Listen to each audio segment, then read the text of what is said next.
মৃত্যুর সময় শয়তান মানুষকে কি বলে? প্রিয় দর্শক, শয়তান বনি আদমের দিন ও ঈমান সহ সর্বক্ষেত্রে আল্লাহর কাছে চ্যালেঞ্জ করে আসা এক প্রকাশ্য শত্রু। সে প্রতি মুহূর্তে বনি আদমকে পথভ্রষ্ট করার ষড়যন্ত্রে লিপ্ত আছে। সে তার কার্যক্রম পরিচালনার জন্য মানুষের গাফিলতি, অসচেতনতা, বিপদ-আপদ, দুর্যোগ ও দুর্বল মুহূর্তগুলোকে কাজে লাগায়। সুতরাং মৃত্যুর মতো কঠিন ও বিভীষিকাময় মুহূর্তে সে তাকে পথভ্রষ্ট করার প্রাণান্তকর চেষ্টা করবে, তা খুবই স্বাভাবিক।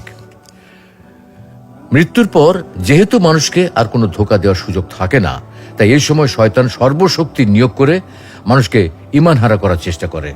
কোনো কোনো বুজুর্গ বলেন, জান কবজের সময় শয়তান মৃত্যু পথযাত্রীকে সম্বোধন করে বলে, তুমি যদি এই যন্ত্রণা থেকে মুক্তি পেতে চাও তবে ইসলাম ধর্ম পরিত্যাগ করে দুইজন খোদার অস্তিত্ব স্বীকার করে নাও।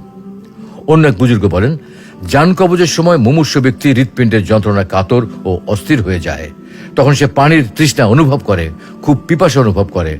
এমন সময় মানুষ যখন পিপাসা ছটফট করতে থাকে, তখন শয়তান এক পেয়ালা শীতল পানি নিয়ে উপস্থিত হয় এবং পেয়ালাটি আন্দোলিত করতে থাকে।